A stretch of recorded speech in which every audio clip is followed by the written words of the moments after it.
대표께서 같이 토론해 주신다면은 가장 의미 있는 주제일 거라고 생각이 듭니다. 그렇기 때문에 저희는 이제 다 준비되어 있기 때문에요. 시간 길게 안 하고요. 정해진 시간 내에 할 수 있도록 약속을 했습니다. 누가 약속을 안 지키는지 잘 봐주시고요. 저희가 지금 3시 반인데요. 5시까지는 마치도록 하겠습니다. 그리고 마친 다음에 간단하게 저희가 준비한 떡이 있거든요. 떡 간식 먹고요. 3부 종합 토론을 진행했으면 좋겠습니다. 이 주제를 정하면서 총연맹과 금속노조 그리고 서비스업계 단위, 비정규직 단위들한테 부탁을 해가지고요. 이 토론자들을 섭외했습니다. 그리고 발제는 서울 남부 노동협력센터 소장님이신데요. 이 발제를 시키는 이유 딱 한 가지입니다. 1차 때부터 5차까지 빠지지 않고 갔다고 하셔가지고, 그리고 직업도 상담 소장이고 한 번도 빠지지 않고 그 모습을 다 지켜봤기 때문에 문제의식도 많이 가지고 있을 거라 생각이 들어가지고 발제자로 모셨습니다. 발제 15분 하고요. 그리고 토론자들은 한 5분에서 10분 내에서 토론문을 좀 얘기해 주시고요. 그리고 자유롭게 전체 토론으로 진행을 하도록 하겠습니다. 우선 발제 맡으신 문재현 소장님을 일단 박수로 모시겠습니다.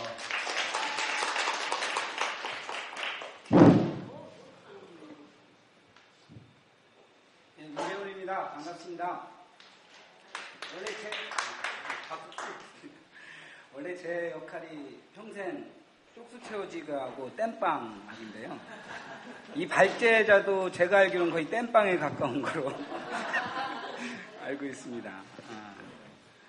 그리고 또 이 토론 주제나 내용으로 봐서는 일부가 이 유유히 헤엄치는 백조라면 우리는 그 수면 밑에서 파닥파닥거리는 이 발 같은 토론이 되지 않을까 이런 생각이 좀 해봅니다. 사실 우리 송경동 시인은 우리 동네 사람이라서요. 아주 오랫동안 같이 이렇게 일을 해왔습니다. 진짜 동반자죠. 근데 이 친구가 이번에 너무 일찍 나오면 어떡하나 저는 걱정했습니다. 제가 국가보안법으로 한 2-3번 구속이 됐다가 다 2심에서 나왔거든요. 근데 2심에서 풀어줄 때 이 판사가 하는 얘기가 사회적 영향력이 너무 없어서 유죄이나 풀어준다 이렇게 얘기를 해요. 사회적 영향력이 없어서 석방시켜주면 어떡하나 막 이런 걱정을 했었는데 다행히 희망버스는 저보다 훨씬 힘이 센 것 같습니다. 겨울 감옥이 쉽지는 않은데 어떻든 다시 한번 경동이 생각하면서 발제를 시작하겠습니다. 원래 이게 우리 진행하시는 분이 술자리에서 평상시에 이렇게 투덜거리던 얘기 집약해봐라. 이래서 나타난 발제문입니다. 특별히 많이 논리적으로 고민해서 작성된 것이 아니라 말 그대로 일필일지 그냥 쫙 쓴 거니까 양해해 주시기 바랍니다.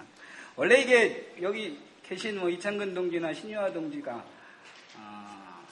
김신숙 동지 목숨 구하자로 시작한 거잖아요. 그죠? 여기서는 우리 자식들한테는 비정규직 정리하고 물려주지 말자. 그래서 이제 희망버스를 탔다 그러는데 사실은 더 원초적이었던 거죠. 생명. 그 전제가 뭐겠습니까? 목숨을 걸고 투쟁하는 어떤 무엇이 있었다. 그죠? 거기에 우리 마음들이 동화되고 또 우리 마음들이 동원되는 이런 과정이 이제 희망버스라는 기적을 만들었다 이렇게 생각을 합니다. 그래서 이제 누구나 아까 일부를 보면서 제가 할 얘기를 다 해버리니 뭘 얘기를 할까 걱정스러웠습니다. 어떻든 개성적인 자발성, 헌신적인 연대, 그 다음에 이제 김진숙 소금꽃이라고 하는 죽음을 건 진정성, 투쟁의 진정성 이런 것이 잘 버무려져 갖고 희망버스가 만들어진 것 아니냐. 이제 저는 이 촛불이나 희망버스를 보면서 이른바 이렇게 진보 진영들이 쫄아 있고 우리 대중들은 언제든지 뛰쳐나올 준비가 되어 있는 이런 과정 아닐까 이런 생각을 해봤고요. 그래서 오히려 이제 올해보다는 내년보다는 후년이 더 힘찬 이 대중들의 그 행동과 실천 단결이 있을 수 있을 거다 이런 희망도 본 것이 희망버스라고 생각합니다. 뭐 이 노동운동 입장에서 본다면은 특히 이제 민주노총이나 금속노조 이런 공조직 입장에서 본다면은 희망버스는 계륵과 같은 존재가 아니었을까 이런 생각을 좀 해보는데 왜냐면은 제가 희망버스가 상급조직이나 민주노총에 이런 얘기도 가끔 들었던 것 같아요. 그럴 정도로 어떤 부담감 또는 이 자괴감, 무력증 이런 것을 이 민주노총이나 산별노조에게 줬던 것이 희망버스가 아닐까 그런 부분에서 이제 회초리 역할도 했었던 것 같고 정체가 되어 있었고 또 만성 피로에 젖어 있었던 노동운동의 이제 새로운 활력소가 되는 이런 과정이었다 이렇게 생각을 해봅니다. 1차 때 이 파로 크레인 앞에서 우리 날라리님들이 공연을 하고 있을 때인가 아니면 그 뒤인가 우리 정우현 수석께서 질문하신 겁니다. 우리 민주노총이 이게 왜 안 되지? 이렇게 이제 질문을 하셨는데 저는 안 되는 거나 또는 못 해본 것이 아니라고 생각합니다. 그때도 그렇게 대답했습니다.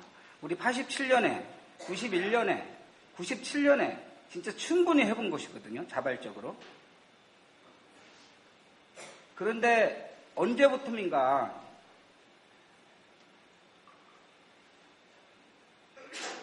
식대 주고 교통비 주고 여관비를 줘도 연대가 안 된다. 이런 꼴이 됐습니다. 생각해보니까 이 민주노총이나 산별노조가 출범하고 나서는 이 동원이 있었던 것이 연대가 있었던 건 아니었다. 거기에 우리 조합원들이 젖어 들어가 버린 것. 그 꼴이 어떻게 해도 뭔 짓을 해도 뭔가 신명이 안 나는 민주노조 운동 이렇게 된 것이 아닌가 이런 생각이 좀 들었습니다. 이 희망버스를 하면서 우리 이 민주노총 총위원장이 단식을 했었습니다. 명색이 민주노총 위원장님이 단식을 한다면 사회적인 무게가 있어야 되는데 희망버스와 이게 상대가 안 되더라고요. 그런 부분이 사실은 저는 굉장히 슬펐습니다. 가슴이 아팠고요. 왜냐하면 어떻든 제 삶이 다 담겨 있는 게 이제 민주노총이고 민주노조 운동인데 이렇게 이제 어떤 의미에서 자꾸 만성피로에 젖어 있고 내가 없어지는 공룡 같은 존재가 되고 이런 부분이 너무 가슴이 아팠다. 이런 부분에 대한 어떻든 되돌아보는 기회 이것이 희망버스의 가장 큰 노동운동에 주는 이 교훈이 아닐까 이런 생각도 해봤습니다. 악담을 했었는데요. 왜 안 될까?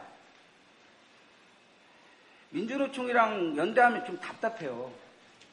그 자리에서 바로 대답이 안 나와요. 저희가 비어세를 통해서 설문조사를 했었는데 설문조사를 하자 제안해놓고 1년 뒤에 실제 했어요. 왜냐하면은 민주노총 이런 절차를 밟아야 되기 때문에 물론 예산이나 이런 부분이 또 거기서 많이 나온다는 측면도 있지만 그 과정을 하다 보면은 당장 지금 눈앞에 필요해서 시작되는 투쟁들이 실제로 진행이 안 돼 버리는 겁니다. 그러니까 이 부분에 대해서 민주노총이나 산별노조가 적응을 해야 되는 건데 투쟁의 현장에 투쟁하는 사람들한테 적응을 해버리라니 자꾸 성심성의야 왜 없겠습니까? 최선을 다하겠죠. 민주노총 간부님들이나 다 열심히 하지 않겠습니까? 그러면서도 이렇게 괴리가 나는 부분은 이런 어떤 현장성, 순발력, 게릴라 투쟁 정신 이런 부분들이 이제 삭제되는 과정들이 너무 오랫동안 진행됐다 이렇게 생각을 합니다.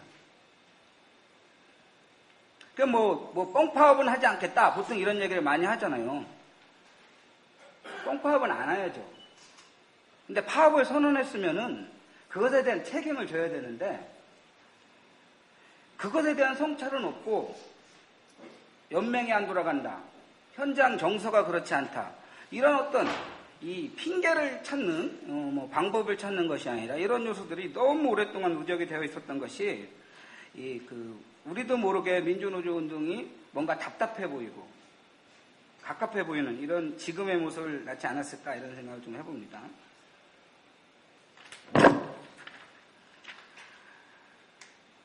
그럼 민주노총은 뭐라 해야 되느냐? 사회주의 정치로 지정한 동지가 물은 적이 있습니다. 노조 간부나 조합원들은 특별히 할 게 없잖아요. 승객이 대해서 또 다른 승객의 열정에 감염돼갖고 현장에 전염시키면 되는 거 아닙니까? 그죠? 열심히. 근데 문제는 이제 민주노총이나 산별노조가 그 어떤 조직을 대표해서, 체제를 대표해서 해야 될 일이 있다, 이겁니다. 그런데 그런 생각보다는 뭐 이게 일종의 우리가 희망버스의 이 비서냐, 너네가 뭐 상급 조직이냐, 뭐 어떤 요구를 하면 이런 충돌이 이제 만들어지는 건데, 어디서 들어보니까 우리가 살면서 제일 큰 문제가요, 잘해놓고 독박의식에 빠지는 거랍니다. 뭐 저는 민주노총이나 금속노조가 예산이나 기자재나 이런 부분 열심히 이렇게 같이 해주는 거는 진짜 잘하는 일이잖아요. 왜 나만, 왜 우리만 이렇게 억울해하고 독박의식에 빠지는 것은 사실은 그게 가장 독한 개인주의적 의식이랍니다. 잘했으면은 자부심과 긍지를 가져야죠. 왜 우리만? 하기야 뭐 옛날부터 역사와 조국이 부르니 데모하러 가자. 그러면 이제 왜 그 조국은 나만 부르는지 모르겠다. 이제 뭐 이런 생각을 했었지만, 어떻든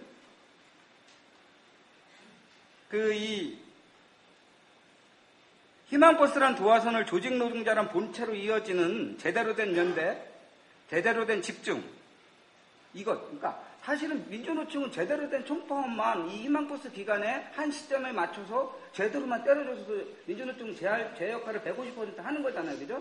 근데 이제 이런 자기 역할과 무관한 부분 속에서 부딪히다 보니까 역할도 못하고 불만도 사고 이런 것이 아닐까, 이런 생각이 좀 들고요. 그 다음에 4차인가 5차인가 이때는 좀 우리 희망버스 기획단도 민주노총이랑 조금 더 유연하게 일정을 좀 했어야 되는 것 아니냐, 이런 또 좀 아쉬움도 저는 개인적으로 좀 가졌었습니다. 그럼 희망은 뭘까요? 저는 살아있는 열사가 된 김진숙 동지의 노동자다운 투혼, 이게 가장 큰 희망이라고 생각합니다. 민주노총이나 이런 데 가면 언제부터인가 이제 약속대련식 투쟁을 하잖아요. 그죠? 교섭이나 이런 부분이 투쟁을 전진시키는, 확산시키는 이 과정이 아니라 오직 교섭의 도구로서 투쟁이 배치되잖아요. 그러니까 이제 이런 조건들 속에서 저는 진짜로 민주노총이나 금속이 신자유주의 이후, 금속만 특정해서는 안 되겠고, 산별노조가 신자유주의 이후 신자유주의에 주눅 들었다고 생각합니다. 그래서 아까 김기황 선생이 쫄지 마 이런 얘기를 했을 때 저는 우리한테는 정확한 표현이다. 너무 쫄아 있다. 이런 생각이 좀 들었습니다. 그래서 저는 개인적으로는 우리 이 투쟁의 진정성은 일단 비정규직 노동자들, 기룡이나 동이오투나 지금의 재능이나 이런 이 비정규직 노동자들 투쟁이 그 문을 열었다고 생각합니다. 그리고 쌍차 77 파업이나 이 김진숙 동지의 투혼, 이게 이제 대충하는 투쟁을 목숨 건 투쟁, 열사 정신을 회복하는 투쟁으로 만들었기 때문에 이 희망은 바로 여기로부터 나왔다, 저는 이렇게 생각합니다. 두 번째는 하늘에서 내려온 사달이라고 생각합니다. 그죠? 그것 없었으면은 진행이 잘 안 됐을 거라고 생각하는데, 그걸 통해서 누가 가장 많이 변했느냐면, 제가 어디서 들었는데요, 한진중공업 노동자들이 제일 많이 변했다는 겁니다. 한진중공업의 정투위 노동자들도 그때까지만 해도 사실은 김진숙 살리자고 싸웠던 거거든요. 정리해고 문제나 노동자 전체의 문제를 갖고 우리가 싸워야 되겠구나. 이 싸움이 단지 우리의 복직 싸움이 아니라 사회 전체의 투쟁이고 그런 문제구나라고 하는 각성을 했다는 얘기가 어디서 들었거든요. 이렇게 현장을 각성시켰던 것도 현장이 각성할 수 있는 것, 이런 것이 이제 두 번째 희망을 생각하는데, 그 상징이 이제 차혜도 지부장의 당선이라고 저는 생각합니다. 다 이미 들어가갖고 다 이미 비겁자가 되어 있는 그 조합원들이 투표를 했더니 정투위 후보가 일체에 압도적으로 된, 이거는 저는 이 사다리만큼 감동적인 거라고 생각합니다. 다른 사람들은 어떻게 생각할지 모르지만 저한테 가장 큰 희망은 바로 이런 부분이었습니다. 이런 것이 이제 희망버스가 민주노조 운동에 이제 희망을 준 거다, 이렇게 생각을 좀 합니다. 그 다음에 세 번째는 이제 연대와 실천의 전형. 아까 그 연대 얘기는 했으니까 그냥 지나가겠습니다. 다만 이제 좀 즐겁게 투쟁하자라는 거, 이건 제가 가슴이 제일 아팠던 얘기 중에 하나가, 우리 금속노조 활동가들이, 아니, 또는 민주노총 활동가들이 우울증이 제일 심하대요. 세상을 바꾸고 낙관적으로 살아야 될 우리인데, 왜 이 우울증 심도가 그렇게 심할까? 당장 해고당해서 투쟁하는 사람들, 찢기고 이런 사람들이 이제 이 단기적 우울증을 빠지거나 이 상처를 받는 거는 충분히 이해가 될 수 있는데, 그런 사람들의 의지처가 될 사람들이 더 우울증에 빠지고 있는 것, 이거는 이 개인의 문제가 아니라 언제부터인가 만성피로에 빠져있는 민주노조 운동의 필연적 반영인 것 같아서 항상 가슴이 아팠습니다. 이런 어떤 우울한 투쟁이 아니라 생기발랄한 투쟁, 그리고 그런 연대, 내 돈 내서 내 발품, 내 손품 팔아서 다니는 연대, 이런 부분을 해낼 수 있는 것이 이제 이 희망포스가 민주 노동운동의 주요는 세 번째 교훈이다, 이렇게 생각을 합니다. 그리고 이제 뭐 대중이 진보적이냐, 보수적이냐 이런 얘기를 하는데, 저는 대중은 유행적이다 이렇게 생각하거든요. 보수에서 진보로 오는 거가 얼마 안 걸려요. 몇 달이면 금방 오거든요. 그래서 실제로 흔들리는 건 대중이 아니고요. 활동하신 분들 마음이라고 저는 생각하거든요. 이 겨울에 잎이고 꽃피는 거를 바랄 수 없잖아요. 그죠? 겨울에는 우리가 뿌리 대고 줄기 대갖고 견뎌주는 겁니다. 그러면은 이 모순이 중첩되고 모순이 가파라지면, 즉 우리한테는 투쟁의 봄이 오면은 그 잎사귀들, 그 꽃들 다 다시 우리 몸에서 핀다. 저는 이렇게 생각을 하거든요. 그런데 이런 부분에 대한 어떤 믿음, 이런 부분들이 이제 우리가 흔들려 버리니까 세상은 좌회전하는데 우리 노동자 정치는 우회전을 하고 있고, 이런 어떤 좀 창난적인 모습들 이런 것이 유지되고 있는 것 아닌지, 이런 생각을 좀 해봤습니다. 그래서 우리는 희망버스를 통해서 뭐를 배워야 될까요?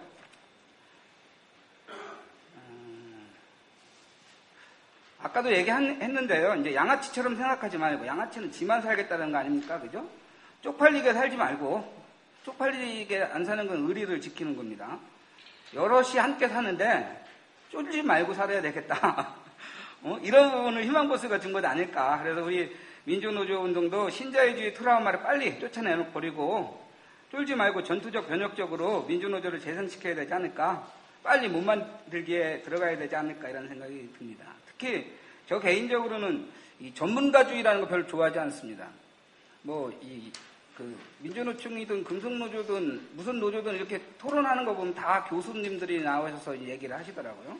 이제 제가 배운 거로는 모든 이론은 뒤쫓아오는 것이지 앞장서는 건 아니다, 이렇게 배웠는데, 그리고 지금 우리 앞에 어떤 체제도 대안이 된 적이 없는 거잖아요.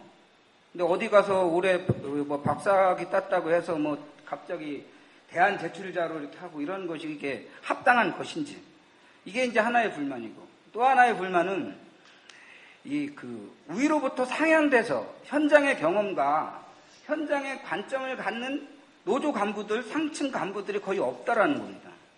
엄청 오래됐거나 이제 막 대학 졸업하거나 이런 식으로 해갖고 현장 경험을 알 수가 없는 사람들이 이 상층 간부가 되는데 아무도 문제의식을 갖지 않는 것 같아요. 그러니 갈수록 그런 부분이 이제 현장과 괴리되고 투쟁과 괴리돼서, 의미 있는 투쟁은 중심에서 나오지 못하고 항상 변방에서 나와야 되는 이런 부분들이 이제 개인적으로는 안타까웠고요. 이런 부분들 대안이니 정책이니 합리니 이런 부분, 그러니까 저는 굉장히 이거야말로 우리 투쟁의 족쇄를 채우는 단어들이라고 생각하거든요. 열심히 그냥 문제 제기만 해도 된다, 이런 어떤 이 아마추어 정신을 좀 회복하는 민주노조 운동이 됐으면 좋겠다, 이런 거라고 생각합니다. 그리고 이제 잘 놀아야 될 것 같아요. 제가 이 비업세나 기룡 공대회 하면서 다시 도입한 유일한 문화가 하나 있습니다. 점심 먹을 때 낮술 먹기. 사람들만 뭐라고 하는데 좀 즐거워야 되지 않겠습니까? 논의를 하고 그러더라도 이런 부분들. 이 희망버스의 특징이 이 투쟁의 놀기를 결합했다는 거 아닙니까? 그죠? 원래 우리가 옛날에 소외된 노동은 일만 시키는 건데 좋은 노동은 일과 놀이를 일치시키는 거다, 이렇게 얘기를 했거든요. 그죠? 원래 생각하고 만들고 만들어진 걸 향유하는 이 세 가지 과정이 노동이잖아요. 근데 생각하는 것도 저놈들이, 만드는 건 우리가, 향유하는 것도 저놈들이 하니까 이 노동이 지겨운 노동이 되지 않겠습니까? 투쟁도 꼭 그런 꼴이 된 거예요. 동원이 안 되는 것도 뭐 밑으로부터 기획되질 않잖아요. 그죠? 언제 동원되는 거니까 투쟁도 소외된 투쟁을 하고 있었던 것이 아닌가. 노동만 소외된 노동을 한 것이 아니라 그런 부분에 대한 어떤 문제제기, 이게 희망버스가 아니었을까 이런 생각을 좀 해봅니다. 그 다음에 이제 좀 이 기름투쟁을 하면서 느꼈던 건데요. 기름투쟁은 이 금속노조가 제대로 탄력적으로 집중만 했으면은 6개월이면 끝나는 싸움이었어요. 근데 6년을 가게 되거든요. 근데 왜냐하면 그 절차가 필요하니까, 과정이 필요하니까. 근데 그 이해는 합니다. 뭐 공조직이다 보니까, 뭐 우리처럼 뭐 이렇게 개 모임이 아니니까. 그럼에도 불구하고, 100번 그러면 그게 굳어져 있는 거잖아요. 그죠? 이 탄력적으로 이 전술을 구사할 수 있고, 경중 완급을 좀 가릴 줄 알고, 그래서 필요하다면 1점 돌파를 할 수 있는 이런 어떤 민주노조 운동, 민주노총, 연맹, 한별노조 이렇게 됐으면 좋겠다 이런 생각을 해봅니다. 그리고 이제 뭐 마지막으로 제가 그런 얘기를 누구한테 들었어요. 너희는 왜 이런 곳에 잘 안 보이냐? 그랬더니 거긴 좌파 중심이잖아. 그러죠. 언제 좌파 중심이었어요? 좌파인가? 그러겠어요. 근데 이제 어느덧 그렇게 하나하나가 이렇게 구획되어지는 것이 저는 문제라고 보거든요. 내가 알고 보면 이게 이제 정파라고 생각해요. 처음에 저희가 걱정했던 거는 민주노총, 전노협이 급속하게 만들어지면서 정치적 노동운동하는 사람들이 다 거기에 빨려 들어갔거든요. 그래서 노동조합 간부들의 참모 비서 역할밖에 못했어요. 그래서 아이고 이거 조합주의적 활동만 있고 변혁적이고 정치적인 활동이 노동운동에서 사라지는 것을 걱정했는데 이제 완벽하게 이게 뒤집어져 갖고 이 정파가 노조나 기존 조직 구조에서 기생하다가 이제 숙주를 지배하는 괴물이 되었다고 저는 개인적으로 생각합니다. 모든 것을 결정하지만 생생한 걸 만들어낼 수 없는 좀비 왕국.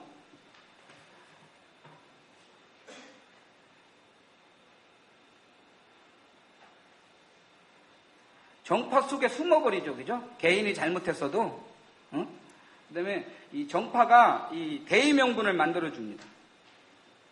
얼굴 마담 노릇을 해주죠. 그래서 그들과 같이 얘기하고 다른 사람 욕하다 보면 자기도 운동 원칙을 꽤나 지키고 있는 것처럼 생각이 듭니다. 뒷담화에 저는 극치가 정파라고 개인적으로 생각합니다. 제일 큰 문제가 사실은 이번에 금속 선거도 봐도 선거 전에 선거가 결정되잖아요. 그죠? 네? 조합원 다수가 직접 결정하고 실질적으로 민주주의로 결과적으로 이렇게 만들어 나가는 과정이 살해됩니다. 민주노총이 이러니까 진보정당도 그렇게 되는 거다 저는 생각합니다.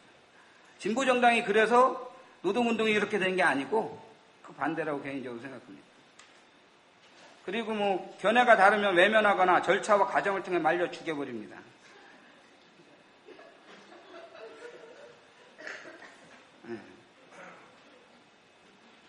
그런데 저한테는 기름공대이나 비업세나 희망버스가 참 좋은 경험이었습니다. 사실은 한 번도 제대로 접촉해 본 적도 없던 사람들이거든요. 만났던 사람들인데. 근데 그리고 개성적이라서 열정도 심하고 다툼도 많더라고요. 싸움도 잘하더라고요. 근데 그래서 엉성하지만 어제 우리 전장호 동지가 이렇게 한 해를 평가할 수 있는 것만으로도 장족의 발전이다. 이렇게 얘기할 줄로 엉성하지만 그게 모여져서 희망버스라고 하는 거대한 흐름을 만들어낼 수 있다는 기적.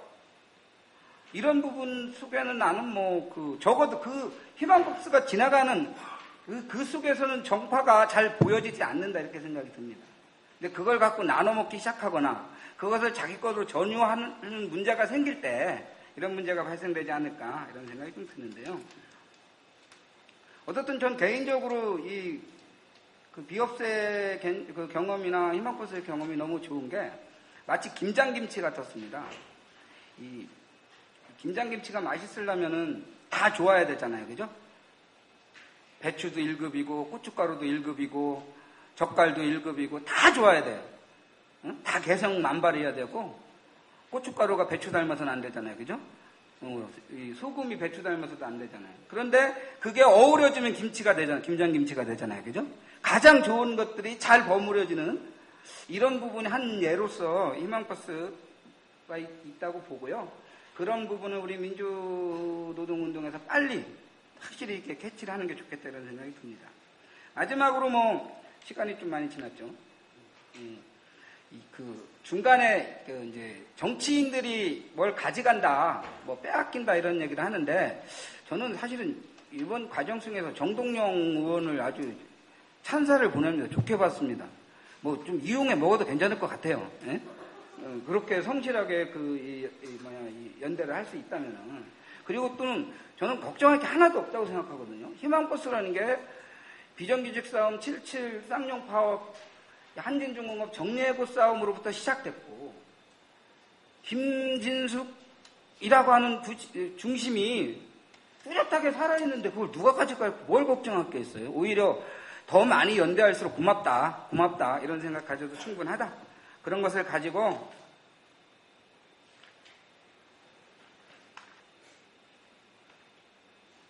더 열심히 투쟁했으면 좋겠습니다. 기본적으로 김혜진 동지 다음 발제문을 저는 동의를 하고요. 다만 이 헌장 부분 있잖아요. 이런 부분이 조금 더 집약적이고 중심적으로 이렇게 대중 실천으로 표출될 수 있는 기획 이런 부분이 부과됐으면 좋겠다 이런 생각했습니다. 감사합니다. 예, 제가 발제 부탁할 때 술 먹을 때 얘기한 것처럼 발제를 써달라고 한 게 잘못된 부분들이 몇 번 이렇게 나타나는 게 있죠.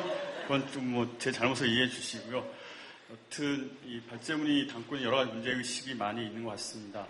특히 노동운동의 희망버스의 교훈은 열린 공간, 평등한 참여, 신명난 소통을 통해가지고 정말 우리가 연대하는 게 즐겁고 행복하다는 것을 일깨워줬다. 이것이 노동운동에게 다시 한번 현장성의 복원을 통해가지고 발휘됐으면 좋겠다는 요지로 발제를 해주신 것 같습니다. 다음은 옆에 총혁명 이종우 위시장께서 토론을 해주시는데요. 사실 저희가 섭외하면서도 전혀 부담이 없었습니다. 희망버스를 함께 고민하고 실천했던 분이기 때문에요. 희망버스의 문제의식 그리고 총혁명과 민주노조 운동 전반에 대한 문제의식을 같이 가지고 있기 때문에 그 말씀을 이어서 듣도록 하겠습니다. 박수를 모시겠습니다. 제가 문 소장님 발제할 때 잠시 한 두세 가지 정도 생각을 했는데요. 발제문은 차를 타고 오면서 다 읽고 메모를 했고 한 줄도 생각이 다른 게 없습니다. 그래서 참 답답하기도 하고 심지어는 마지막에 적어놓으셨던 희망버스 이후에 비정규직 권리 현장 운동에 대한 능동적인 기획과 집중이 필요하다라는 이야기도 비협세 회의 가면 제가 제일 많이 하는 이야기 중에 하나입니다. 쉽고 발랄하지도 않고 뭘 할지 잘 아직도 추상적이다 이런 이야기를 계속 했기 때문에 그거까지도 다 똑같습니다. 그래서 어차피 제가 수비수잖아요. 그래서 이걸 되게 세게 수비를 한번 해볼까 이런 생각도 해보기도 했고요. 아니면은 그냥 들었던 이야기를 중구난방으로 한번 이야기를 해볼까 이런 생각도 했는데 잘 모르겠습니다. 하여튼 떠들어 보겠습니다. 민주노총은 1년 예산이 80억입니다. 80억짜리 회사인 거죠. 제가 이렇게 이야기하는데 여러 가지 이유가 있습니다. 이미 민주노총 중앙에 앉아있는 50명 남짓의 채용활동가들, 월급쟁이들이 되어가고 있기 때문에 더더욱 그런 이야기를 하고요. 임원들까지 치면은 대략 한 60명 조금 안 됩니다. 한 두세 명이 모자라는 그런 정도인데 80억짜리 회사입니다. 금속노조는 320억짜리 회사입니다. 더 큽니다, 거기가. 옆에 있는 대림동에 있는 공공운수는 한 200억짜리 회사 정도 됩니다. 그러면 이제 쌍차 관련해가지고 아무것도 안 했다라고 이야기하는데 쌍차에만 금속노조만 30억 썼습니다. 30억. 싸울 때. 2년 반 전에. 한진하고 이렇게 계산해보니까 한진 싸우는 과정에서 12억 몇천만 원 이렇게 썼더라고요. 그래서 쓰긴 뭐 나름대로 좀 씁니다. 근데 그걸 어떤 방식으로 어떻게 쓰느냐가 하나도 안 드러나고 자기들끼리 쓸 수밖에 없는 그런 구조로 계속 말라 비틀어져 가고 있는 그런 게 가장 큰 원인인 것 같습니다. 제가 이제 이 사례를 자꾸 드는데요. 하반기까지 1년 오래 한 건 아직 정확한 숫자가 안 나와가지고 상반기까지 올해 1월부터 6월 30일까지 민주노총이 전국 노동자대, 이거 메이데이까지 포함한 겁니다. 또는 민주노총 중앙의 이름으로 민주노총 결의대회를 한 게 12번입니다. 12번. 이건 12번 했는데 전체 12번 한 거가 메이데이 집회까지 다 쳐가지고 몇 명을 모았느냐. 메이데이 때는 그 통계상 9,000명으로 되어 있는데요. 9,000명 안 됩니다. 서울광장에 잔디밭에 다 그게 앉으면 꽤 많이 있는 것 같이 보이죠. 그 앉으면 9,000명 앉으면 꽉 찹니다. 그래서 12,000~13,000명만 넘어가면은 서울광장이 넘치거든요. 그때 제 기억으로는 올해 메이데이 때 거의 꽉 안 찼더랬습니다. 그리고 메이데이 정도 하면은 대략 한 5분의 1 정도는 외부도 들어옵니다. 그래서 민주노총 조합원들이 그때 당시에 온 건 한 제 기억으로는 5,500에서 한 6,000 정도 이렇게 될 건데 통계는 약간 이제 오버돼가지고 9,000으로 계산해가지고 12번 1월부터 6월까지 집회한 그 민주노총 중앙의 이름으로 집회한 게 26,000명 정도 됩니다. 26,000명. 조직실에서 통계를 낸 거니까요. 근데 희망버스 5번 한 게 모르긴 해도 26,000명은 훨씬 넘는 건 뭐 확인하실 겁니다. 그래서 희망버스는 이제 제가 결산을 같이 했으니까 알죠. 돈을 얼마 정도 썼느냐. 10억이 조금 안 되게 썼더라고요. 근데 오차하는 과정까지. 근데 이 민주노총 12번의 집회는 요거에 한 3배는 썼죠. 30억 약간 안 되게 썼으니까. 그렇게 썼더라고요. 그래서 굉장히 비효율적으로 뭔가를 하고는 있는데 비효율적으로 하고 잘 눈에 안 드러나는 걸 한다. 이렇게 이야기를 드리는 게 정확할 것 같고. 이 집회 가운데, 민주노총이 했던 집회 가운데 1월 달에 GM대우 그 고공에 농성하고 있을 때 부평역에서 민주노총 결의대회를 했습니다. 그때 실수로 280명 정도 와 있었습니다. 근데 이제 그걸 민주노총 결의대회라고 했죠.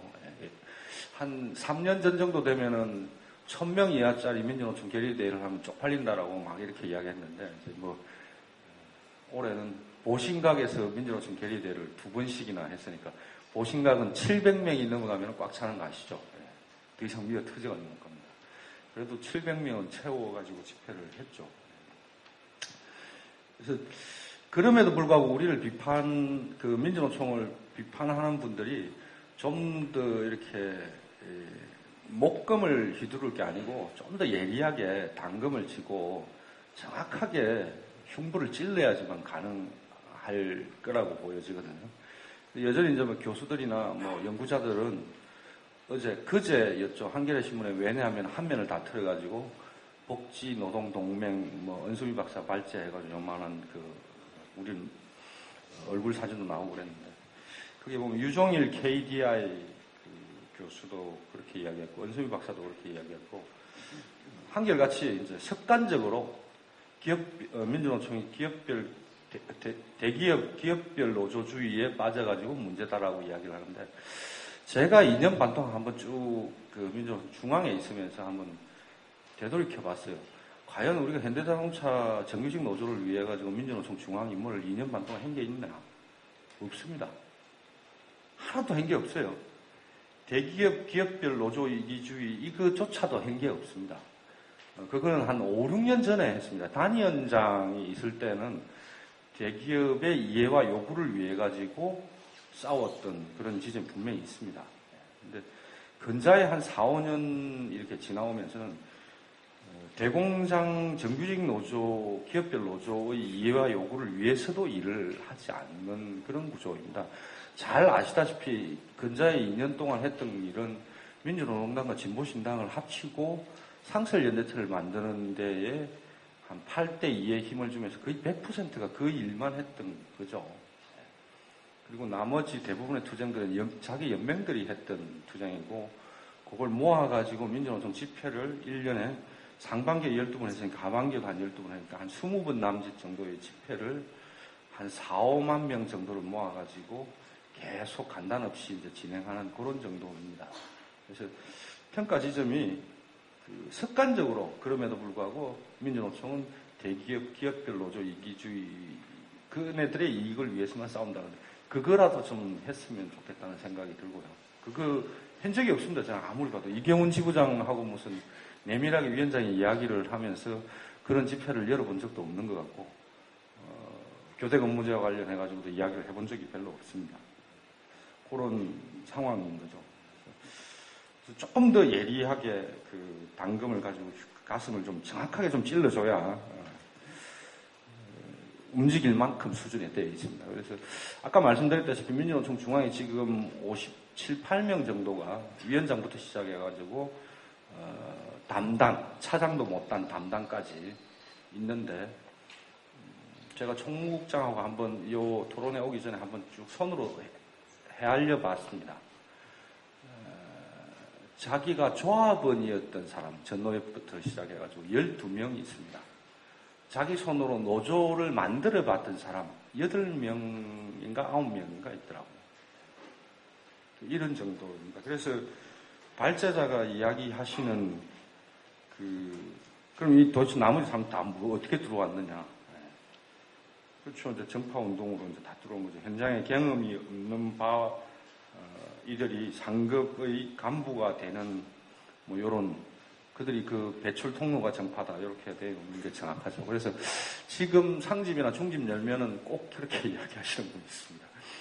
어떤 이야기를 하시는 거 하면은 정파의 시각으로 특정한 정파라는 표현 안 씁니다. 그분들은 의견그룹이라고 매우 고상한 표현을 씁니다. 특정한 의견그룹의 입장을 대변하지 않고 저는 이야기를 하겠습니다라고 항상 맨 처음에 이야기합니다. 그 이야기를 하는 모든 분은 다 의견그룹을 갖고 있습니다. 불행히도 저는 그런 이야기를 잘 안 하는데요. 저는 없습니다. 진짜 없습니다. 근데 그 화살을 자기 이야기에 돌릴 수 없는 상태까지 지금 가 있는 거죠. 그래서 여기 이 장소에서 제가 아는 한 분이 있는데 이 영등포 산천에서 오랫동안 했던 나우정밀 노조 사무국장, 위원장 민주노총을 만들었을 때 초창기까지도 여기 붙어 있었죠. 96년도 정도까지 있다가 울산 지금 내려가 있는데 그의 남편도 잘 압니다만은 그런 분들이 보는 이제 민주노총 전체 상황들하고 지금 민주노총 상황과는 훨씬 더 심각한 정도로 가 있습니다. 뭘 어떻게 해야 될지 모르는데 비근한 예를 딱 하나만 들어드리겠습니다. 얼마 전에 서울시장이 2,800명의 서울시 산하의 각종 산하 공기업들까지 다 쳐가지고 2,800명의 비정규직을 정규직화하겠다라고 했고 그걸 바보같이 민주노동당이 환영 논평을 냈습니다. 제가 비정규직 실장이지 않습니까? 이해관계가 바로 직결되어 있는데 고민을 아침에 했습니다. 이걸 비판 논평을 내야 되나? 서울 메트로라 하면은 1호선에서 4호선까지만 운영하지 않습니까? 그죠? 서울도시철도공사가 5호선부터 8호선까지 운영하는데 1호선부터 4호선까지 운영하는 서울 메트로 안에 여성연맹 이찬배 위원장이 계시는 거기에 조직된 노동자가 한 500명 정도 됩니다. 그래서 이찬배 위원장한테 아침 전화를 했어요. 서울 메트로에 그 위원장님이 계시는 데가 청소 노동자들 100% 다 조직하고 있냐? 아니, 택도 없는 소리 하지 마라. 우리 메트로에만 1, 4호선 안에만 한 2,400명 정도가 있다. 청소 업무만. 근데 제가 알기로는 서울 메트로에 여기 사회자도 서울 메트로 출신이긴 합니다만은 6, 7개 업무가 간접 고용으로 외주 용역화되어 있습니다. 청소 업무만 외주 용역화되어 있는 게 아니고 청소 업무 하나만 2,400명 정도가 있다는 거죠. 그래서 그럼 서울 메트로 같은 그런 공기업은 서울시 산하에 몇 개 있느냐? 20개도 넘습니다. 2,800명 도대체 어디서 나왔느냐? 직접 고용되어 있는 대단히 그나마 상당히 안정적이라고 하시는 분들을 무기계약화 시키거나 아니면 공단에 직접 고용하겠다라는 건데 제가 왜 이 이야기를 드리는가 하면은 민주노총 내에서 만 5년을 근무하신 분이 아침에 이제 바로 옆실이니까 UBC를 향해가지고 2번을 이야기를 하더라고요. 민주노동당이 논평을 냈는데 UBC도 환영 논평을 내야 되는 거 아니냐. 2번을 이야기를 했습니다. 1시간 간격으로. 그래서 정말 화가 나가지고 당신이 총연맹 간부가 맞냐? 도대체 어떻게 하려고 이러냐? 비난을 하는 논평을 내지 않은 것만 해도 다행이라고 생각하고 그래도 박원순에게 일말의 기대가 있어서 그냥 가만히 있는 거다. 만약에 토론회가 열린다든지 이러면은 정확하게 이야기할 수밖에 없지 않느냐. 제가 알기로는 2만 명에서 3만 명 정도의 비정규직이 있습니다. 그 중에서 2,800명을 그것도 임기 내에 차근차근 자기 임기 다 채울 때까지 해보겠다라는 정도의 이야기를 한 걸 가지고 우리 안에서 받아들이는 사람이 야 이거 환영할 만한 일이다 이런 정도죠. 아침에 와가지고 인터넷 서핑해가지고 그대로 그걸 진실로 믿는 분들이 민주노총 내에 한 80% 정도가 앉아 있습니다. 객관적인 사실입니다. 이거. 그래서 이 지경까지 이르렀기 때문에 안 되는 건 맞는 거죠. 근데 주변에 계신 분들이 자꾸 이걸 흉기로 찌를 때 잘 둔탁하게 막 둔기로 자꾸 찌르니까 내공이 생겨가지고 이거 잘 못 움직이는 겁니다. 그래서 우리하고 가장 비슷한 분들 중에 여기 지금 그 문 소장님이 해놓은 식대나 교통비나 여간비 받고도 연대가 안 되고 이렇게 이야기하는데요. 이건 이제 근본적으로 따지고 보면은 산별노조 운동을 독일식으로 갖고 들어오겠다라고 했던 12년, 3년간의 경험들, 그거에 대한 비판적인 재평가를 해야죠. 그걸 제일 많이 주장했던 분이 95년, 6년, 7년 이럴 때에 영남노동운동연구소였죠. 그분들이 지금 공공운수노조 만드는데 거기 가가지고 또 그 그림은 이렇게 그려야 됩니다. 이렇게 이야기하는 거잖아요. 그러면 안 되는, 그렇게 둔탁하게 자꾸 이야기를 하고 잘못된 경로로 이끌고 나가면 안 되는 거죠. 그러니까 흉기를 찌르려면 정확하게 흉심을 보고 한 번에 찔러가지고 새로 일어날 수 있게 해줘야지만 문제가 해결될 거라고 보여집니다. 저는. 그리고 또 희망버스와 관련해가지고는 딱 한 말씀만 드리겠습니다. 백현 선생이 사실은 브레이트가 했던 이야기를 하시죠. 한 1년 전에 이야기했던 건데 희망버스하고 상관없을 때 이 희망버스에 너무나도 적극하기 때문에 혁명이 썰물기에 밀물과 썰물이 있다면 썰물기에 그걸 번역하는 사람들은 딱딱하게 간족이라고 합니다만 혁명의 간족에는 문화와 예술이 앞장선다. 앞서 나간다. 맞습니다.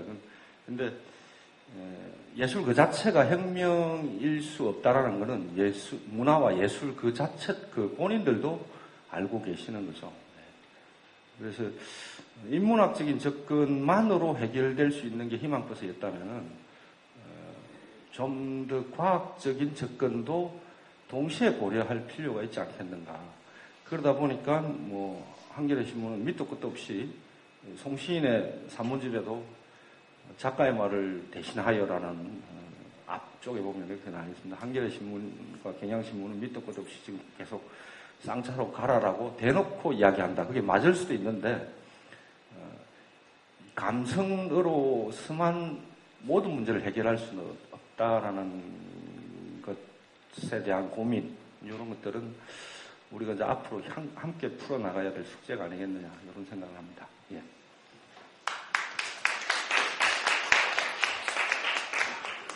예, 이게 지금 실황 중계가 되고 있거든요. 심히 우려스럽지만 사실 저희가 이런 토론회를 민주노총 대연대에서 저희가 이렇게 나와가지고 하고 이렇게 치열하게 한번 논쟁도 해보고 할 수 있는 기회를 한번 공식적으로 제안을 해봅니다. 예, 지금 카메라 들어오고 있죠? 예. 어려운 주제임에도 불구하고 이렇게 토론해주신 이종훈 시장님한테 박수 한번 보내주시기 바랍니다. 예, 다음은 저희가 한지 투쟁을 하면서 그런 얘기를 들었어요. 한지 안에 비정규직 노동자들이 있는데 그들의 목소리는 어떻게 되는 거냐. 그리고 비정규직 동지들이 한진 정규직 노동자 투쟁에 대해서 매우 비판적으로 바라보고 있다 이런 얘기도 많이 들었습니다. 그럼에도 불구하고 저희가 여튼 희망버스를 정책을 중심으로 가져가면서도 이 비정규직의 문제에 대해서 올해 한 해 저희가 많은 부분 놓치고 간 게 아닌가라는 생각도 많이 했습니다. 4차 때에는 그럼에도 불구하고 비정규직 전비원, 서비원 동지들이 비정규직 행진도 같이 하고 목소리를 그 안에서 이렇게 내기도 했었습니다. 이 희망버스와 관련돼가지고 비정규직 전반의 고민을 다 대변해서 말씀해 주지는 못하겠지만 우리 희망버스의 명사회자이기도 하고 김여진만 보면 가슴이 콩알콩알 뛰는 그 서비원 김호정 동지 토론을 듣도록 하겠습니다. 그 서울지역 비정규 노조연대회의 의장을 맡고 있는 김호정입니다. 그 서비원은 그 민주노총 서울본부 산하에 있어요. 그래서 이제 우리 비정규 노조들 한 30개 정도가 이렇게 자주적으로 연대도 하고 이렇게 하는데 사실은 한 2년 전에 해산하자고 이제 더 이상 뭐 운명이 다 한 것 같다. 그래서 해산하자고 한 게 다시 맡게 됐어요. 그래서 이제 해산 않고 지금까지 오게 됐는데요. 저는 뭐 정파 얘기부터 하면 정파가 좀 와둔 것 같아요. 정파 얘기 같으면 너는 전체적으로 우파 같다. 그리고 가끔 좌파적인 발언을 하는 이상한 애다라는 얘기를 제가 많이 듣고 있습니다. 그 희망버스 하면서 가장 저는 인상이 남았던 것이 뭐 여러 가지가 있는데 일단은 10월 22일 날 그 비정규 노동자대회 끝나고 송경동 시인님이 친구가 벌교에 사니까 꼬막을 보내왔습니다. 그래서 민주노총 9층에 은신에 계셨지 않습니까? 그래서 이제 저는 이게 결합된 게요. 송신 때문에 온 거예요. 어느 날 그 어눌한 목소리로 절박하게 꼭 와야 된다고 그래서 이렇게 이제 그때 한 3차 지나고 나서부터 이렇게 끌려가지고 이렇게 오게 됐는데요. 그때 꼬막 삶아 먹는데 항상 그 송신 저녁에 술 마시러 많이 가니까 가장 서운한 얘기를 많이 한 게 민주노총에 대한 서운함을 얘기합니다. 내가 여기서 벌써 3개월 동안 수배 생활을 하는데 말이지. 민주노총 간부고 임원이고 위원장까지 한번 얼굴 한번 내밀지 않는다. 이거 너무한 거 아니냐. 그래서 나도 같이 통감하면서 제가 있지 않습니까? 너무 노여움을 부십시오. 이제 그렇게 하면서 있는데 그날 이제 새벽 2시 반까지 삶아먹고 저는 이제 내려가는데 아침 엘리베이터에서 김영훈 위원장을 우리 위원장이 만난 거예요. 저하고 동갑이잖아요. 청년민주노총 얼마나 좋았는지 모르겠어요. 지금도 좋아요. 그래서 이제 김영훈 위원장님 딱 만나가지고 위원장 잘 만났다고 바로 올라가시자고. 그래서 술이 좀 얼큰하게 되셨어요. 우리 위원장님이. 그래서 이제 경향신문으로 위원장님을 모시고 왔고 위원장님은 이제 그 13층 숙소에서 주무시니까 근데 이제 9층으로 모시고 왔지. 그것도 이제 송신이님 깨워가지고 꼬막 다시 삶으시오. 그래가지고 2그릇 삶아서. 근데 그 와중에도 그 2그릇 다 드세요. 우리 위원장님이 맛있게. 꼬막이 진짜 맛있잖아요. 그런데 갑자기 우리 송경동 시인을 보더니 송경동 위원장님 이거 아니지 송시인님. 여기서 우리 희망버스에 우리 송경동 시인님이 위원장으로 둔갑하는 모습을 봤습니다. 제가 이제 에피소드로 말씀드렸고 그리고 저는 이제 소환장이 안 나와요. 어떻게. 그래서 이제 4차도 사회를 받고 사회를 진행하는 도중에 저랑 무대에 섰던 사람도 다 소환장에 나왔어. 그 다음에 이제 5차 때 남포동에서도 사회를 받잖아요. 안 나왔어요. 소환장이. 이거 어떻게 된 거예요? 그런데 나중에 동지들이 나를 보면 이상한 눈빛으로 봅니다. 제가 혹시 어떤 배우가 있지 않나 그런 생각. 저도 궁금합니다. 그래서 요즘에 소환장 받으신 분들이 부러웠어요. 그래서 이제 이건 사족이었고요. 제가 오늘 이제 준비한 건 첫 번째는 삶의 기반이 무너지고 있다. 두 번째는 이제 노동조합. 세 번째는 희망버스가 노동운동에 던진 메시지. 네 번째 사례로 살펴보면 이렇게 했는데 상당히 많은 내용인데 먼저 간단간단히 얘기하면 자본이 우리 노동자들을 이렇게 길들이는 방식 중에 가장 자주 쓰는 것이 실업의 공포와 해고의 위협을 통해서 노동자들을 길들입니다. 두렵죠. 한국 사회에서는 IMF 이후에 양극화도 여러분 잘 아시는 양극화도 심해지고 고용 불안이 가중되고 비정규직이 많이 늘어났죠. 그러면서 우리 노동자들 내면 세계는 일 중독 심화 현상이 정규직보다 비정규직이 심해지죠. 그 다음에 소비 중독이 또 강화됩니다. 그 사이클이 계속 돌아가니까. 그 다음에 이런 과정에서 이제 해고라든가 고용 불안이 이렇게 반복되니까 노동자들 내면에 상처들이 이제 이렇게 축적되어 가는 현상이 많이 있는 거죠. 그리고 이제 자본 입장에서는 계속 뭐 노동 유연화 정책이라든가 노동 분할 정책을 계속 쓰고 있는 거고. 그렇죠. 그래서 저는 사실은 이제 우리 현실이 이런 거다. 그러다 보니까 저는 이제 비정규직 관련해서는 위치 에너지가 없는 사람들이라고 생각합니다. 위치 에너지가. 정규직은 상당히 위치 에너지가 있죠. 뭐냐면 안정된 고용과 그다음에 노동자비 있을 경우는 단협이 이제 또 보장이 되니까 복지라든가 이런 게 있는지. 그래서 상당히 위치 에너지가 높으신 분들이 정규직입니다. 그리고 이제 계속된 1년 뭐 6개월 계약 그다음에 비정규직으로 이렇게 살아가신 분들을 보면은 삶의 위치 에너지가 없어요. 그래서 이미 체념된 상태죠. 그런데 계약을 맺은 곳과 일한 곳이 다르고 이러다 보니까 별로 자기 사업장에 대한 애착심이 없는 거죠. 그리고 사회에 대한 불만도 그렇게 많이 없습니다. 그래서 상당히 체념이 돼 있고 그래서 노동조합으로 조직하기 어려워요.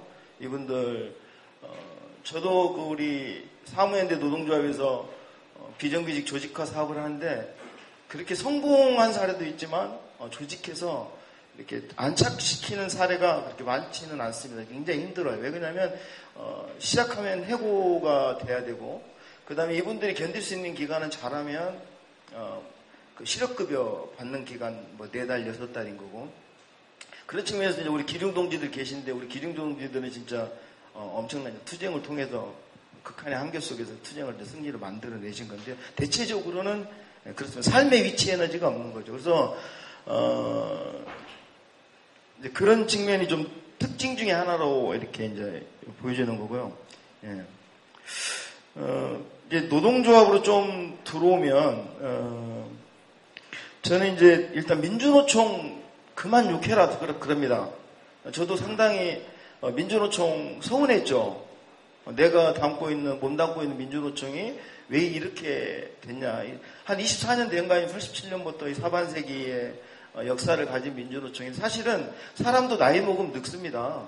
20대 때, 30대 때 열심히 투쟁하지만 민주노총 나이는 한참 젊었을 때, 전노입 시절 때 이런 때 연상하고 민주노총 생각하면 안 되는 거죠. 저는 그래서 이 민주노총이 정규직 중심인 건 맞아요. 그래서 이 조직이 저는 보급선 역할을 할 수 있도록 북돋아주고 함께 할 수 있도록 손을 내밀어주는 자세들이 필요하고 그 다음 우리 신찬들 이제 막 조직되는 비정규직들 이런 분들은 공격로를 뚫어야죠. 군대에서도 병장한테 맨날 일병, 이병 할 때처럼 가서 전투에 최선방에 서라 이런 얘기하면 안 됩니다. 사실은 병장의 역할이 있는 거고 그런 측면에서 저는 민주노총에 대해서 애정어리게 그렇게 바라봐줘야 된다. 이거 막 민주노총들의 마녀사냥경으로 공격하면 조중동이 민주노총 까는 거랑 크게 다르지 않다라고 해요. 그런 측면에서 좀 우리 비판이 좀 그렇게 구분되어졌으면 좋겠다는 생각을 하고요. 근데 조직률이 10% 떨어지고 그다음에 이념이 상실됐잖아요. 이념이 상실됐습니다. 그래서 주로 우리 노동조합들이 실사구시에 투쟁만 해요. 그래서 뭐 노사협조주의, 실리주의 노선이 심화됐다 이런 얘기 많이 하죠. 그 다음에 정규직과 비정규직의 관계를 보면 1등보다 미운 10등의 논리가 작동을 합니다. 그래서 자본을 미워해야 되는데 내 앞에 있는 정규직을 미워하는 이런 덫에 우리 스스로도 많이 걸려 들어가 있어요. 그래서 저도 투쟁하면서 정규직이 원망스러울 때가 굉장히 많았죠. 뭐 이런 사측보다 더 나쁠 때가, 더 미울 때가 많거든요. 사실 근데 잘 들여다보면 자본이 쳐놓은 덫이거든요. 분할이 덫인 것이기 때문에 그런 논리들이 이제 우리 작동이 되고 있다. 그 다음에 또 대체적으로 특정 중에 하나가, 지금 민주노총의 특성 중에 하나가, 어렸을 때 우리 어머니 손잡고 가다가 길을 한번 잃어버렸던 어린이는 절대 엄마 손을 안 놓으려고 합니다. 지금 우리 그 민주노총이 조직된 노동자들이 고용불안이 심화되니까 정규직도 상시적인 구조조정 프로그램과 퇴출 프로그램이 가동되잖아요. KT 보십시오. 멀쩡한데 다니는데도 20-30명씩 스스로 운명을 달리하신 분들이 발생을 하잖아요. 그래서 요즘 노동조합들이 극심하게 고용동맹을 맺습니다. 고용동맹을. 누구하고? 사측과 자본하고 고용동맹을 맺죠. 그렇게 한번 맺으면 어렸을 때 우리 애들이 엄마 손을 잡고 길 잃어버렸던 그 기억 관성 때문에 절대 안 놀라고 합니다. 이렇게 잡고 있으면 비정규직들 더 끼어들 틈이 없죠. 비정규직, 정규직과 불가능한 일이 되는 거죠. 다 기업에 갇혀버리는 거예요. 사실은 저는 이런 게 지금 우리 노동조합에 아주 만연돼 있다. 이게 이제 자본의 시스템이 작동하면서 우리 노동자들이 왜 그렇게 고용동맹을 하고 일중독과 소비중독, 노동시간 단축투쟁이 없어진 지 오래됐습니다. 공장에서 잔업특권 하나 더 달라고 하고 그거 공약 내세운 사람들이 당선되는 현실이고, 우리 뭐 사무직도 뭐 공기업이든 스스로 그 평가 프로그램에서 살아남기 위해서 밤낮 없이 일하고 특히 토요일날도 일요일로 나가서 일합니다. 주 5일제 하면 뭐예요? 근데 이런 현실이 실제 우리 민주노총과 우리 한국에 있는 노동자들의 삶을 관통하고 있다. 이제 이런 현실을 좀 인식하면서요. 희망버스가 그러면 저는 개인적으로 어떤 메시지를 줬냐. 저는 희망버스 투쟁하면서 계속 한진 내려가면서 그런 고민 많이 했어요. 당신들 정리하고 맞을 때 먼저 해고된 사람들 있지 않냐. 그거에 대해서는 왜 솔직하게 잘 드러내서 얘기하지 않냐. 그리고 저는 트위터나 뭐 페이스북에서도 그 먼저 착취의 중층 하층 구조 속에서 쓰러져 갔던 분들에 대한 얘기를 하지 않아요. 저는 부산에 있는 그 시민들하고 제가 아는 동료들이 얘기하는데 그 몇천 명에 달하는 하층 노동자들이 떠나가다 보면 부산에 보면 얽히고 설키면 다 한진 식구들이 있을 정도니까요. 그 사실은 싸누다라는 얘기를 제가 들었단 말이죠. 그래서 저는 이제 한진투쟁 계속하면서 이 노동이라고 하는 문제에 대해서 굉장히 많이 하게 됐고요.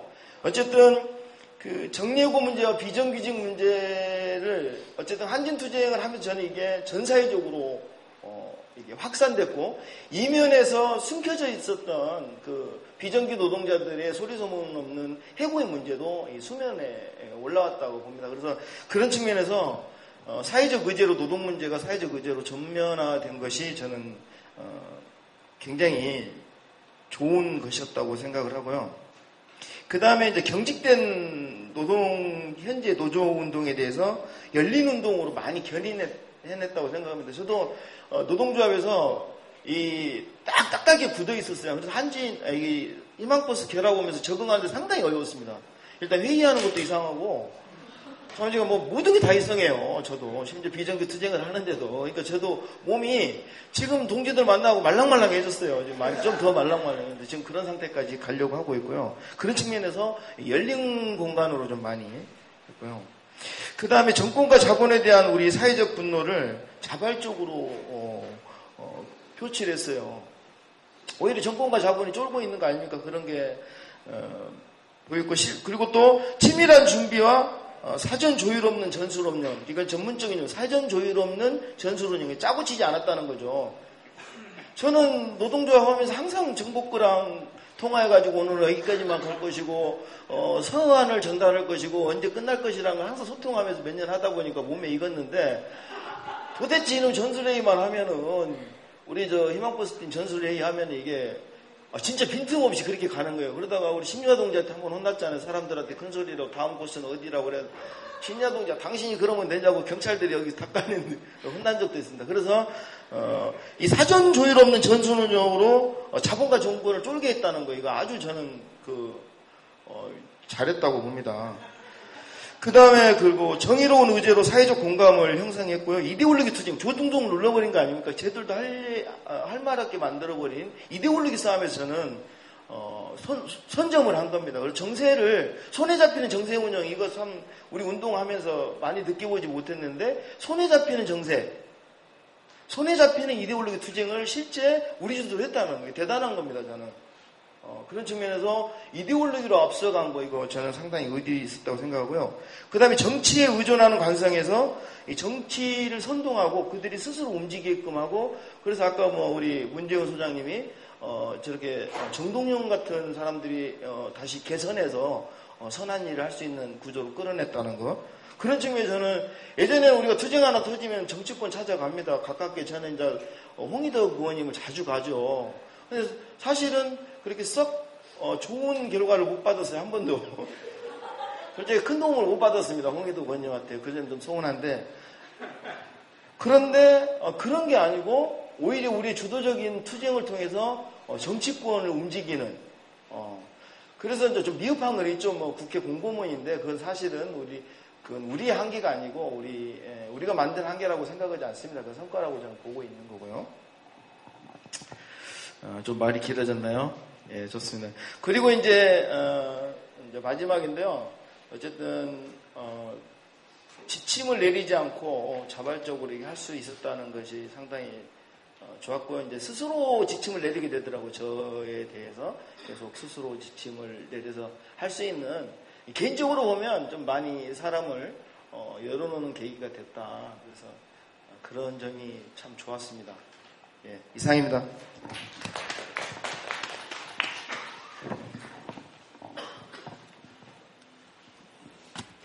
예, 저희가 꼭 5시까지 끝내야 되거든요. 그래야지 이후에 3, 4부를 더 재밌게 할 수 있기 때문에 5시까지 가면 끝날 수 있도록 협조해 주시고요. 다음은 원래는 김용우 전 금속노조 부위원장님이랑 차이도 한중공업 지회장님을 오시기로 했는데요.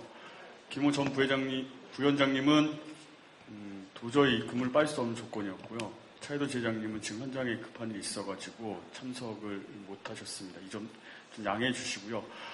그래서 저희가 그 금속노조와 관련돼가지고 급하게 그 윤용선 국장님한테 이 토론을 좀 부탁했습니다.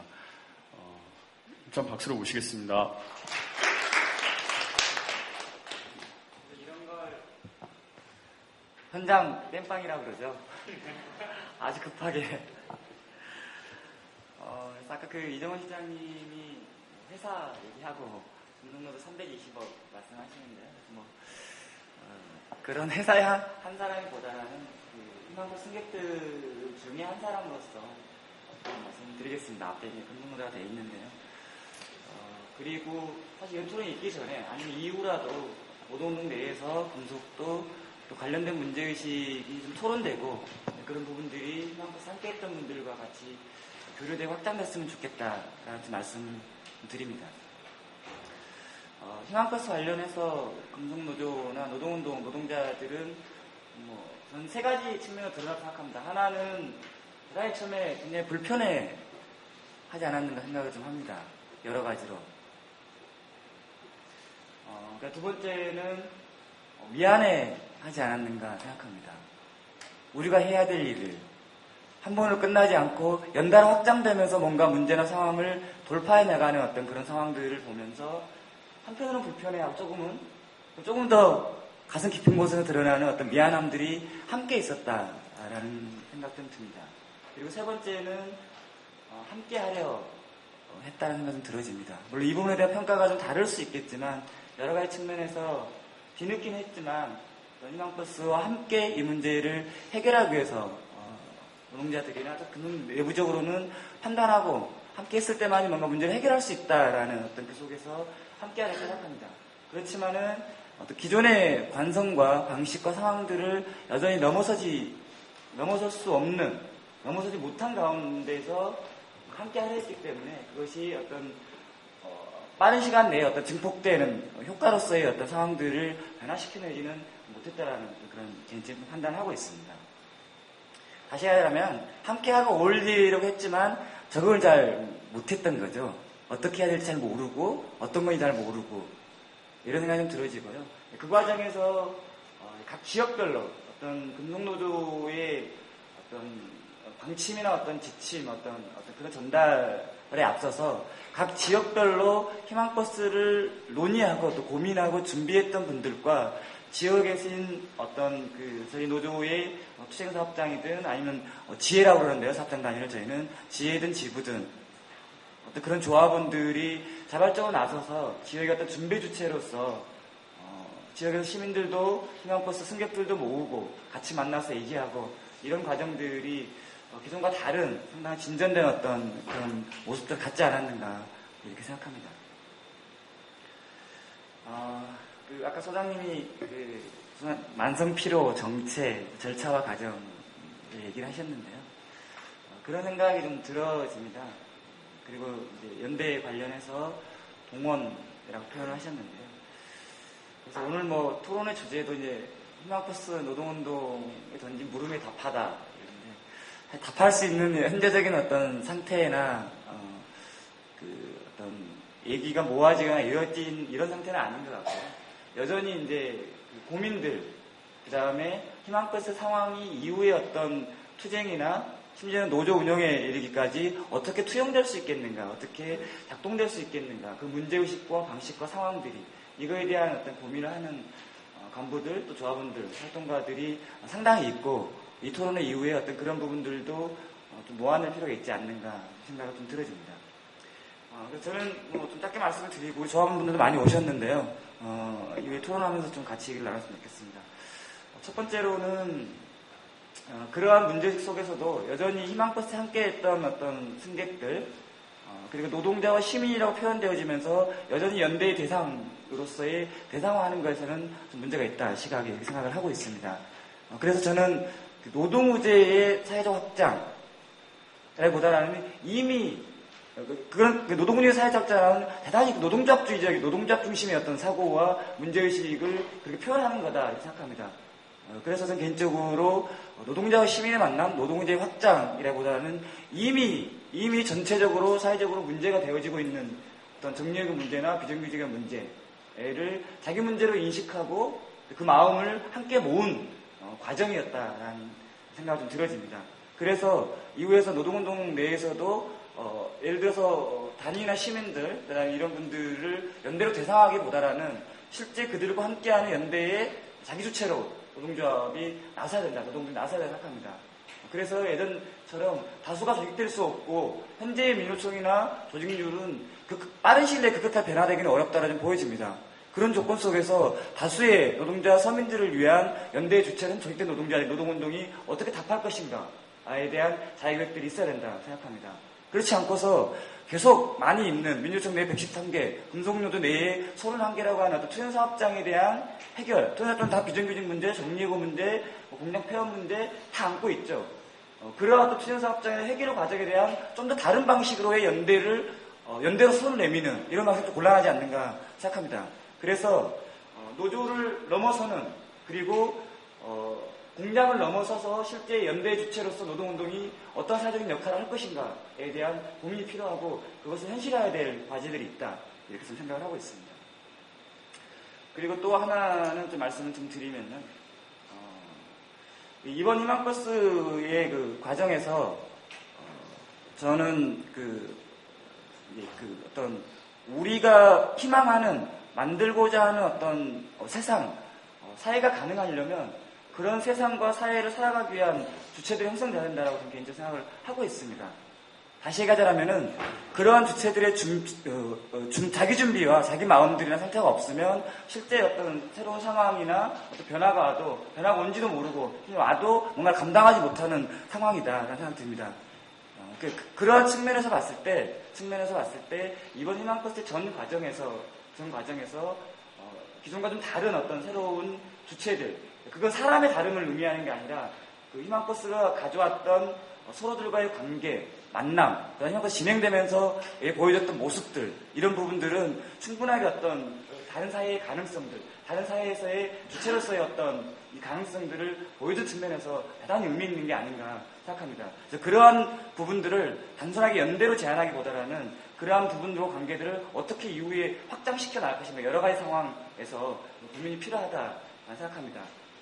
그런 부분들이 빠지면은 실제 희망버스 핸들이 어디로 갈 것인가, 어떻게 확대 강화될 것인가의 측면으로 가면은 좀 곤란하지 않는가 생각합니다. 그리고 한 가지만 더 말씀드리겠습니다. 아까 뭐라고 표현하셨죠? 전술 얘기하시면서 하셨는데 사전 저희로 없는.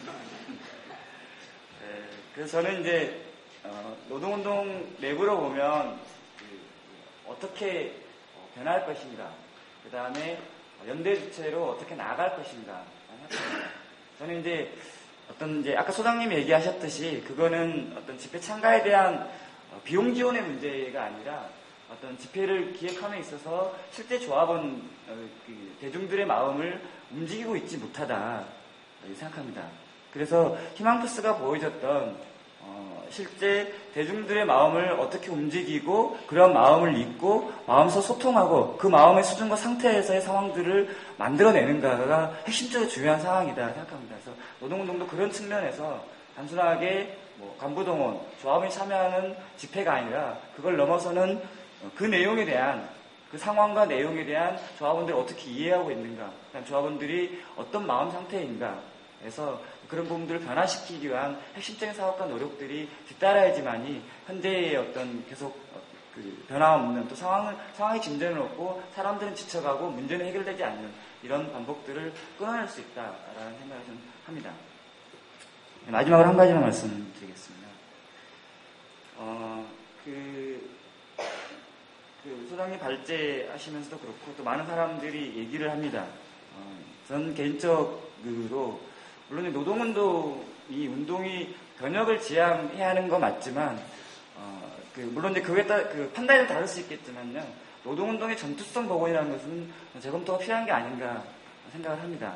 다시 얘기하자면은 사전에 조율하지 않는 방식도 있었지만 희망버스 진행해 오면서 뻔히 예상되어지는 어떤 경찰과 보수 세력들, 여러 반대편에 있는 사람들의 물리적인 탄압, 또 실제 물리적인 상황을 어떻게 넘어설 것인가에 대한 고민이 있었다라는 생각합니다. 그거는 어떤 경찰이나 관과의 조율 이전의 문제이다 생각합니다. 다시 얘기하자면은 애견되어지는 폭력적인 상황에서의 그런 것들을 어떻게 비폭력의 어떤 저항의 정신으로서 넘어설 것인가, 그것을 현실화할 것인가에 대한 주요한 고민이 거기에 녹아 있었다 생각합니다.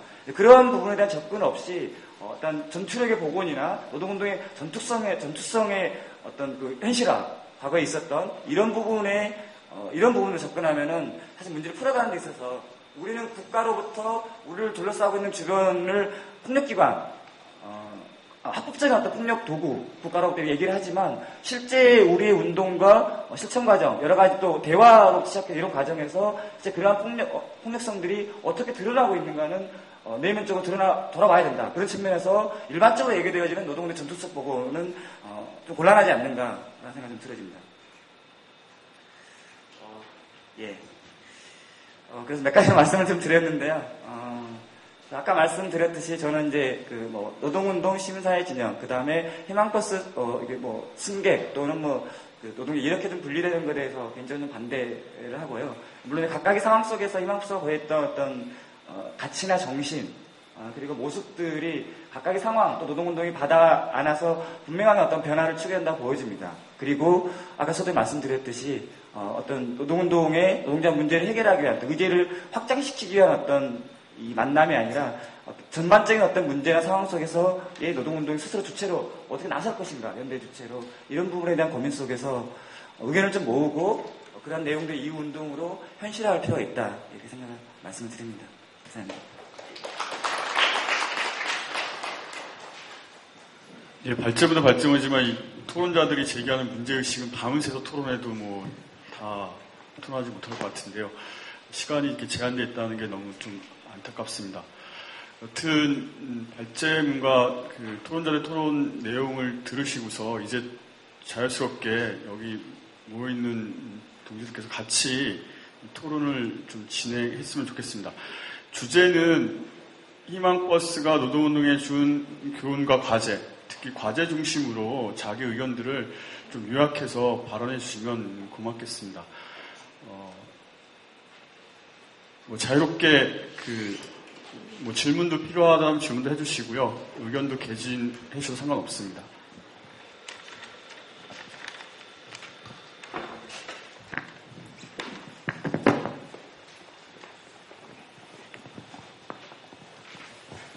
예, 발제 잘 들었습니다. 근데 하나는, 좀 질문이 하나 있고, 하나는 좀 의견이 하나 있는데요.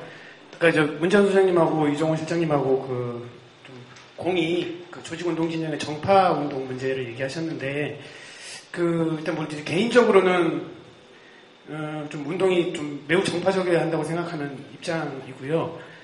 다만 이제 지금 비판하신 게, 정파적이지 못해서 문제인 거잖아요, 오히려. 그러니까, 종파적이고 패거리주의적일 뿐, 진정으로 정파적이지 못해서 문제인 건데, 말씀하신 것이 정파적인 운동 그 자체를 아예 굉장히 터부시하는 형태로 좀 전달돼가지고, 좀 자세한 의견을 듣고, 예를 들자면은, 이종호 동지가 서울 메트로 관련 예를 들 때, 저는 이종호 동지 의견에 매우 동의를 했거든요.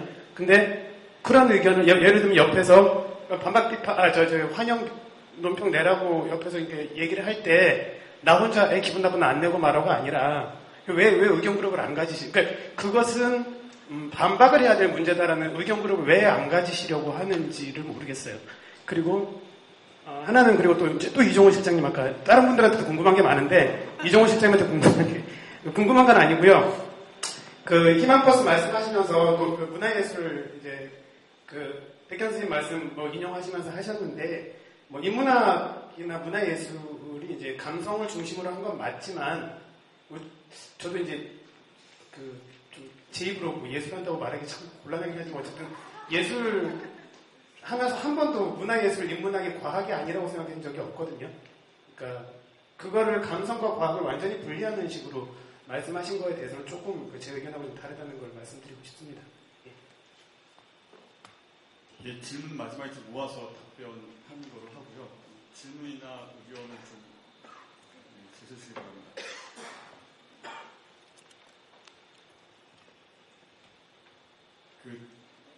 쌍차 김종 지부장님께서 힘든 걸음 하셨는데요. 혹시 의견 말씀드립니다. 예, 저기.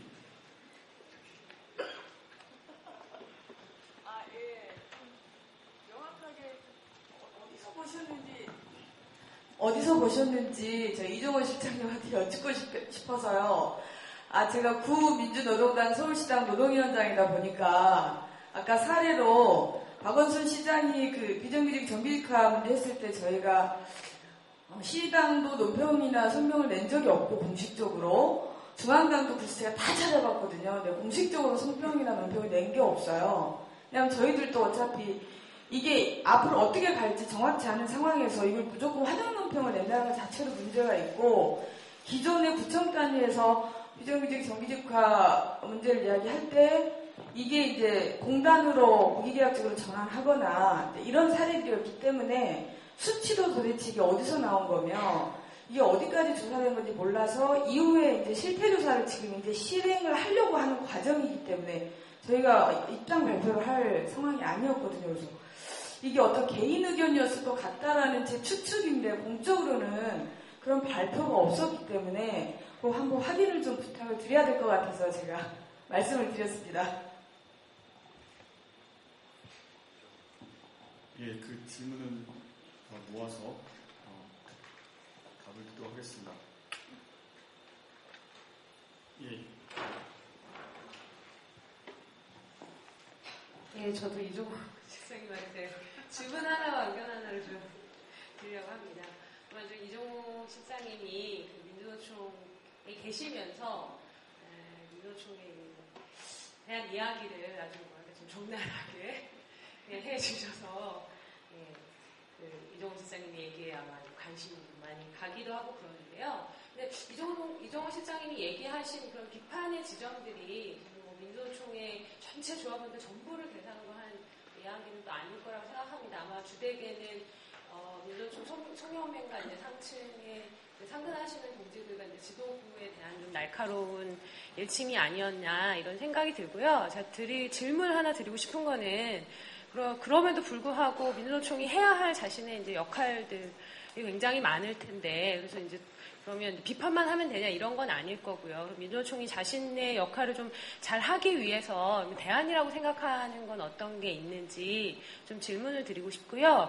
네, 의견은 뭐 간단한 건데 아까 이제 쌍용차 언급하시면서 좀 너무 감성적인 측면에서 이제 접근을 하는 게 아니냐 하는 이야기를 하셔서 저는 좀 그 관련된 좀 개인적인 생각을 좀 말씀을 드리자면 물론 이제 쌍용차로 가자. 희망버스가 이제는 쌍용차로 가야 한다라고 이야기하는 많은 분들이 그 쌍용차에서 돌아가신 19명의 죽음에 가슴 아파하고 분노하는 이런 저는 감성적인 측면이 있다고 생각합니다. 물론 그게 나쁜 것은 아니죠. 당연한 것이고 이 앞전에 토론에서 우리에겐 더 많은 죄책감이 필요하다고 용인동 감독님 뭐 그런 얘기도 하시긴 했는데 그만큼 이제 사회적인 공감대가 있는 문제다.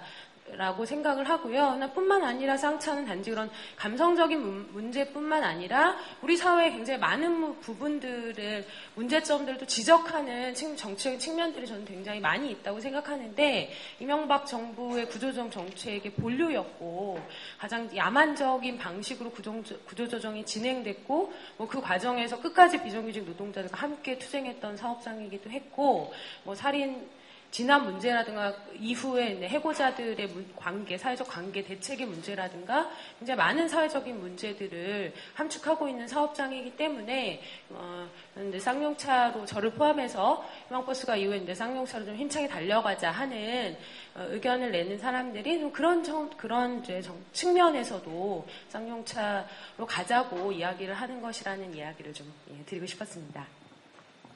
예, 마지막은 의견으로 정리하고요. 그 질문이 너무 쏟아져가지고 정리를 아마 못하실 것 같기 때문에 그 지금 발언을 좀 듣도록 하겠습니다. 이종호 실장님.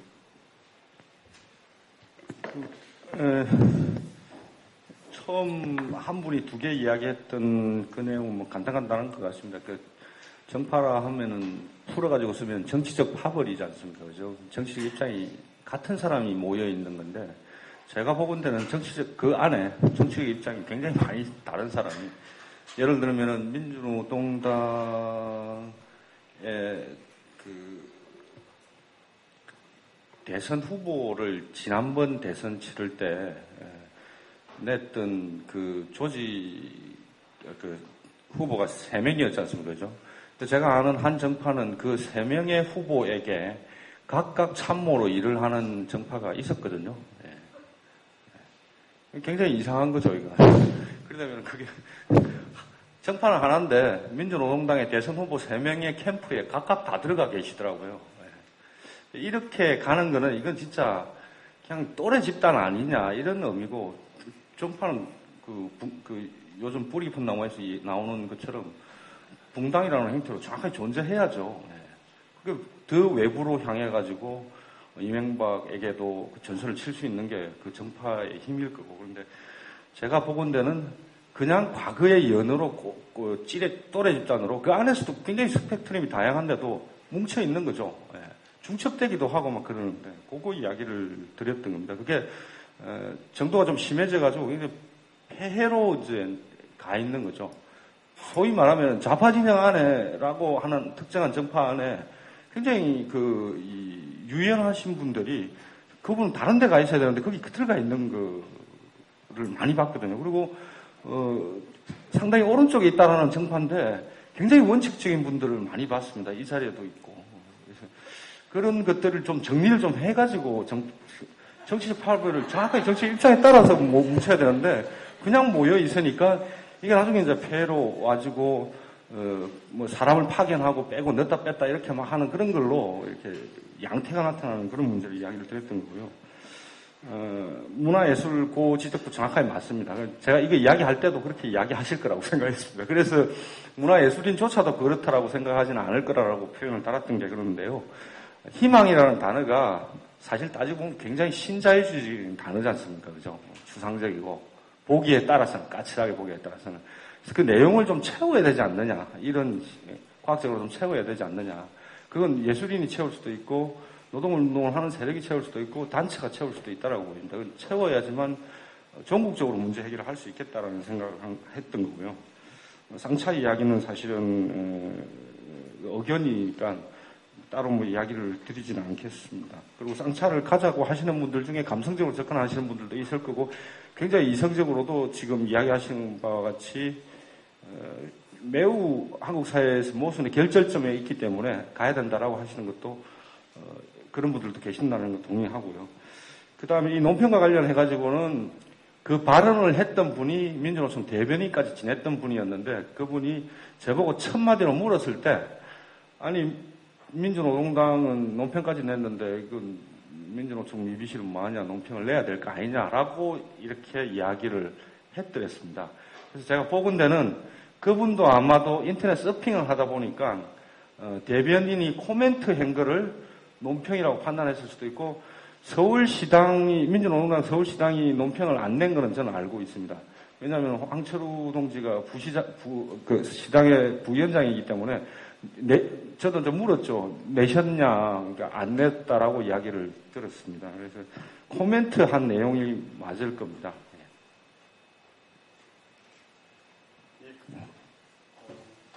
정해진 시간이 이제 다 오는데요. 그럼에도 불구하고 제가 전체를 진행하는 그 권한을 부여받았기 때문에 제가 좀 더 쓸 수 있는 시간이 있기 때문에 혹시 이 주제와 관련돼가지고요. 저는 아까 처음에 말씀드렸던 것처럼 희망버스가 노동운동에 준 과제 중심으로 앞으로 제안이 좀 필요한 부분이 있거나 문제의식이 있으면은 제출하실 분 있으면 의견 좀 받도록 하겠습니다. 별로 호응이 없으시네요. 예. 밀통약사의 회원이고요. 박정희라고 합니다. 일단 사실은 앞에 계시는 분들이랑 일면식도 없고 어떤 활동을 하시는지 잘 모르지만 어쨌거나 어려운 시기에 노동운동을 이제 담당하고 계셔서 감사하다는 말씀 먼저 드리고 싶고요. 그 희망버스를 평가함에 있어서 노동운동 혹은 조직운동을 하는 사람들이랑 희망버스 승객에 대한 평가는 좀 달라야 된다는 생각이 듭니다. 예를 들면 저희도 이제 늪음에서 조직적으로 희망버스를 참가를 하는데 희망버스를 늪음 조직적으로 참가하면 이런 평가들이 있죠.